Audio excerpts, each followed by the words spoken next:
Halo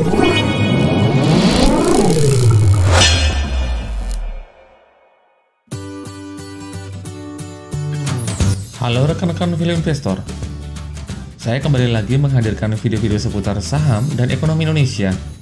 Kali ini saya akan membahas 3 bank BUMN Syariah yang akan dimerger atau disatukan. Ketiga bank BUMN Syariah itu adalah BRI Syariah, BNI Syariah, dan Mandiri Syariah.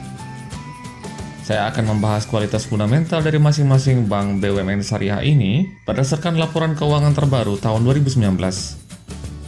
Karena itu, simak sampai habis video ini, karena akan ada banyak fakta dan data menarik yang wajib Anda tahu. Tapi sebelum itu, ada baiknya Anda klik subscribe dan aktifkan belnya supaya channel ini dapat berkembang dan memberikan Anda informasi yang menarik dan bermanfaat untuk keputusan investasi Anda. Oke, kita mulai dengan BRI Syariah. Sebenarnya kualitas fundamental BRI Syariah sudah pernah saya bahas pada video sebelumnya. Anda bisa klik link di atas untuk menuju ke video tersebut. Tapi sekarang saya akan membahas bagian-bagian penting saja dalam fundamentalnya. Yang pertama kita akan bicara mengenai asetnya. Sampai dengan tahun 2019, BRI Syariah mempunyai aset sebesar 43 triliun. Jumlah ini mengalami kenaikan 13,87% dari tahun 2018 yang sebesar 37 triliun. Sebagian besar aset merupakan aset produktif yang terdiri dari giro dan penempatan pada Bank Indonesia dan bank lain, investasi surat berharga, piutang, pembiayaan, dan pinjaman. Komposisi aset produktif terhadap total aset pada tahun 2019 mencapai 95,61%. Jika kita perhatikan gambar ini, terlihat aset BRI Syariah semakin menunjukkan perkembangan yang berarti. Dari hanya 24 triliun pada tahun 2015 menjadi 43 triliun pada tahun 2019. Ini menunjukkan kemampuan manajemen BRI Syariah yang baik untuk berekspansi dan memperluas jaringan usahanya. Yang kedua, kita akan bicara mengenai ekuitas. Sampai dengan 2019, BRI Syariah mempunyai ekuitas sebesar 5,88 triliun. Jumlah ini mengalami kenaikan 2,22% dari tahun 2018 yang sebesar 5,26 triliun. Pada gambar ini terlihat ekuitas BRI Syariah dalam 5 tahun terakhir meningkat signifikan, terutama setelah perusahaan melakukan IPO di bursa saham tanah air. Yang berikutnya mengenai laba bersihnya. Pada tahun 2019, BRI Syariah mengalami penurunan laba bersih sebesar 30,57% dari 106 miliar pada tahun 2018 menjadi hanya 74 miliar pada tahun 2019.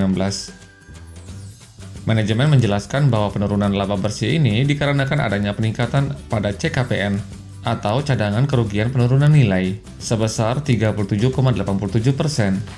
Hal ini untuk mengantisipasi risiko penyaluran kredit atau dana yang disalurkan. Yang berikutnya mengenai profitabilitas. Di sini kita akan melihat return on asset dan return on equity. Pada data ini, kita perhatikan ROA dan ROE BRIS masing-masing sebesar 0,31% dan 1,57%. Kita perhatikan pada grafik ini terlihat ROE dan ROA BRIS sedang dalam tren yang positif dengan pertumbuhan yang sangat bagus dalam 3 tahun terakhir. Lalu kita beralih ke CAR atau Capital Adequacy Ratio.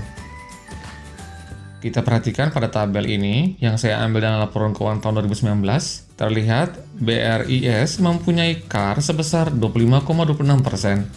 Angka ini memang terlihat turun dari tahun 2018 yang sebesar 29,73%. Tapi angka ini sudah jauh berkembang dibandingkan pada tahun 2015 yang hanya sebesar 13,94%. Di samping itu, angka CAR ini juga masih jauh dari CAR minimum yang ditetapkan oleh BI yang sebesar 10%. Semakin tinggi CAR, maka semakin kuat modal bank yang bersangkutan. Kuat tidaknya posisi modal sebuah bank menentukan kemampuan bank yang bersangkutan dalam berekspansi dan memperluas jaringan usahanya. Yang berikutnya tentang dana pihak ketiga. Dana pihak ketiga BRI Syariah tercatat sebesar 34,12 triliun pada tahun 2019. Angka ini meningkat sebesar 18,23% dari tahun 2018 yang sebesar 28,86 triliun. Dana murah atau current account saving account memiliki kontribusi tertinggi dalam peningkatan dana pihak ketiga, yaitu sebesar 53,43%, sedangkan deposito tumbuh sebesar 0,04%. Dengan tingkat pertumbuhan kasa tersebut, komposisi dana murah pun mengalami peningkatan di tahun 2019 menjadi 44,21% dari yang sebelumnya pada tahun 2018 yang sebesar 34,07%. Berikutnya kita akan melihat pembiayaannya. Pada tahun 2019, BRI Syariah mencatat pertumbuhan pembiayaan di atas rata-rata pembiayaan perbankan nasional maupun perbankan syariah. BRI Syariah telah menyalurkan total pembiayaan sebesar 27,38 triliun atau tumbuh 25,29% year on year. Pembiayaan musyarakah merupakan pembiayaan dengan porsi terbesar dari seluruh total pembiayaan yang disalurkan oleh BRI Syariah. Yang berikutnya, yang terakhir, kita akan melihat kualitas kreditnya. Pada tabel ini kita perhatikan non-performing finance BRI Syariah pada tahun 2019 ada di angka 3,38%. Angka ini terlihat mengalami perbaikan yang signifikan dari NPF pada tahun 2018.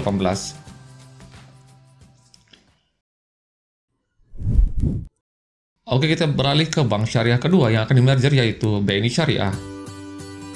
Sama seperti tadi, kita akan mulai dari asetnya. Sampai dengan tahun 2019, BNI Syariah mempunyai aset sebesar 49 triliun.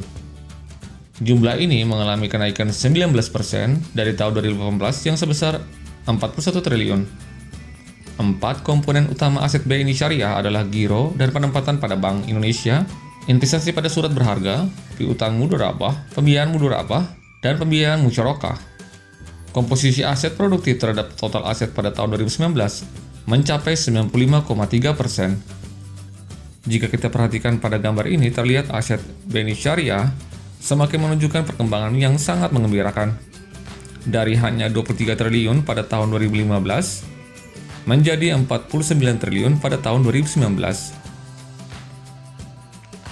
Berikutnya kita akan lihat ekuitasnya. Sampai dengan 2019, BNI Syariah mempunyai ekuitas sebesar 4.735 miliar.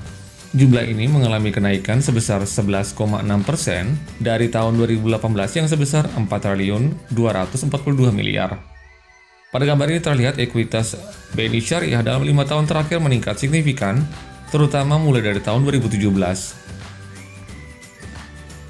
Berbeda dengan BRI Syariah yang tadi mengalami pertumbuhan laba bersih yang minus, pada tahun 2019 ini laba BNI Syariah membukukan kenaikan 44,98% dari 416 miliar pada tahun 2018 menjadi 603 miliar pada tahun 2019 setelah memperhitungkan beban pajak. Berikutnya kita akan lihat profitabilitasnya yang akan diukur dari return on asset dan return on equity. Kita perhatikan ROA dan ROE BNI Syariah masing-masing sebesar 1,82% dan 13,54%. Angka ini meningkat cukup signifikan dari tahun 2015 yang masih dengan ROE 11,39%. Bahkan pada tahun 2018, angka ROE ini sempat turun sebesar 10,53% sebelum akhirnya dapat diperbaiki pada tahun 2019 ini sebesar 13,54%. Angka ROA juga mengalami peningkatan yang lumayan besar dari 1,43% pada tahun 2015 menjadi 1,82% pada tahun 2019. Berikutnya tentang CAR. Kita perhatikan pada tabel ini, terlihat BNI Syariah mempunyai CAR yang cukup baik, yaitu sebesar 18,9%. Berikutnya dana pihak ketiga. Dana pihak ketiga BNI Syariah tercatat sebesar 43,7 triliun pada tahun 2019 atau meningkat sebesar 23,31% dari tahun 2018 yang sebesar 35,4 triliun. Pertumbuhan dana pihak ketiga ini didukung oleh peningkatan kasa dari 55% pada tahun 2018 menjadi 63% pada tahun 2019 ini. Dan pertambahan number of account dari 3 juta di tahun 2018 menjadi 3,4 juta di tahun 2019. Yang berikutnya tentang pembiayaan. Total pembiayaan yang disalurkan oleh BNI Syariah pada tahun 2019 mencapai 32 triliun 580 miliar. tumbuh 15,1% dibandingkan tahun sebelumnya yang sebesar 28 triliun 299 miliar. Yang terakhir kita akan melihat kualitas kreditnya. BNI Syariah terlihat mempunyai non-performing finance sebesar 2,9% pada tahun 2018 yang mengalami peningkatan pada tahun 2019 menjadi 3,3%. Hal ini dikarenakan adanya debitur yang terpengaruh oleh kondisi ekonomi yang kurang mendukung pada tahun 2019. Namun demikian, ini bisa diimbangi dengan rasio coverage yang dijaga tetap stabil di level 98%.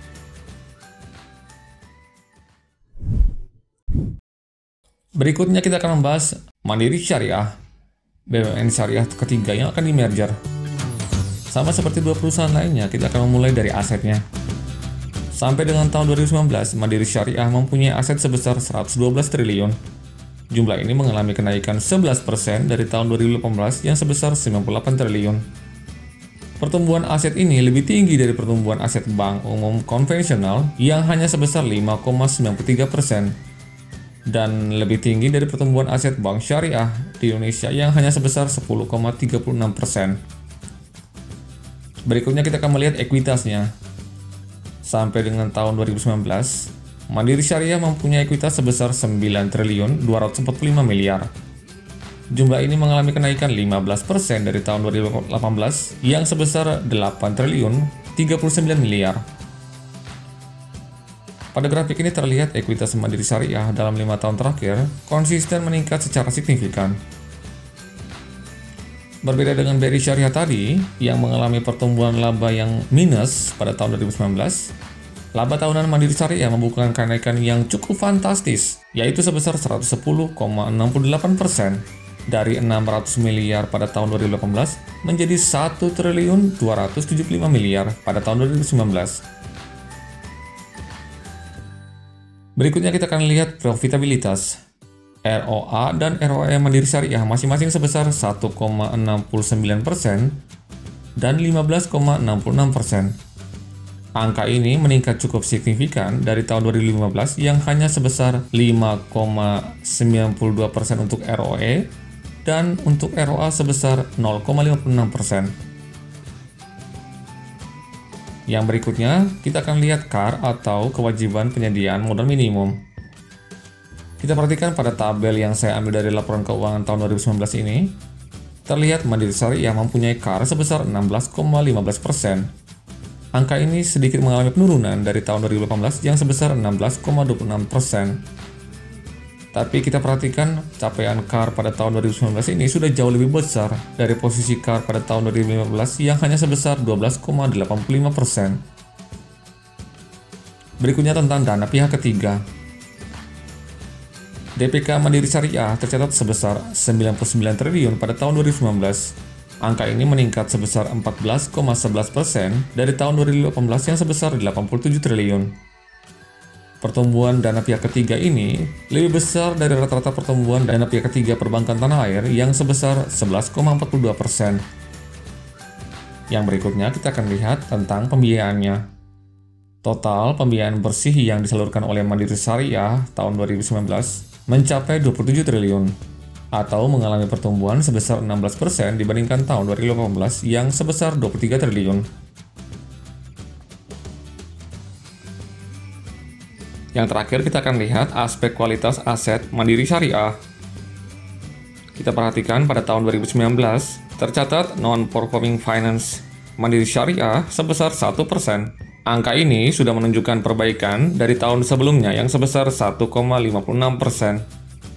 Angka non-performing finance dari Mandiri Syariah ini tergolong sangat bagus di atas rata-rata perbankan nasional yang berada di kisaran 3-4% saat ini. Oke, dari semua ulasan singkat fundamental ketiga bank BUMN Syariah yang akan di-merger, sekarang saya akan menyajikan kesimpulannya dalam tabel ini. Kita perhatikan, Bank Mandiri Syariah unggul dari sisi aset, ekuitas, laba bersih, ROA, ROE, dana pihak ketiga, dan non-performing finance. Sedangkan BRI Syariah terlihat unggul dari sisi CAR yang sebesar 25,26%. Sedangkan BNI Syariah terlihat lebih ekspansif dengan unggul di sisi penyaluran pembiayaan, yaitu sebesar 32 triliun pada tahun 2019. Anda bisa mendapatkan tabel ini dengan mendownload pada link yang saya berikan di deskripsi di bawah ini. Nah, dari ulasan tentang fundamental dari ketiga bank BUMN Syariah ini, kita dapat melihat gambaran seperti apa nanti posisi kita sebagai pemegang saham BRI Syariah terhadap merger ketiga bank BUMN Syariah ini. Pada video berikutnya, saya akan membahas secara lebih detail bagaimana fundamental atau boleh saya katakan perkiraan fundamental dari penyatuan tiga bank BUMN Syariah ini dan bagaimana implikasinya secara lebih real terhadap kita sebagai pemegang saham BRI Syariah. Oke, sekian dulu video kali ini. Disclaimer on, jangan Anda membeli saham hanya karena Anda menonton video ini. Pastikan Anda sudah mempunyai pertimbangan yang tepat atas dasar profil risiko yang bisa Anda terima. Sekian dan terima kasih. Salam Value Investor.